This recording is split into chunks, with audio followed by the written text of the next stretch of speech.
बजेटबाबतच्या प्रतिक्रिया पाहूया। विकसित भारताचा संकल्प सांगणारा अर्थसंकल्प अशी प्रतिक्रिया उपमुख्यमंत्री देवेंद्र फडणवीस यांनी दिली आहे। महिला, शेतकरी, गरीब, युवा आणि मध्यमवर्गीय अशा सर्वच घटकांकडे विशेष लक्ष देण्याचा प्रयत्न झालाय असं फडणवीसांनी म्हटलंय।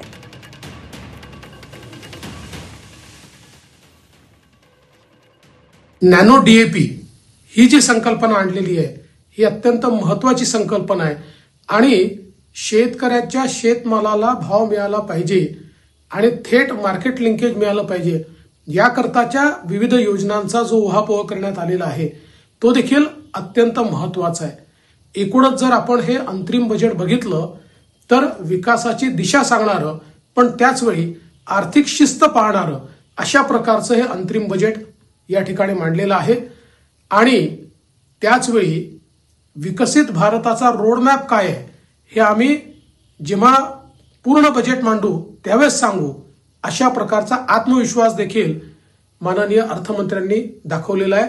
मी माननीय अर्थमंत्र्यांचे मनापासून आभार मानतो आणि अभिनंदन करतो।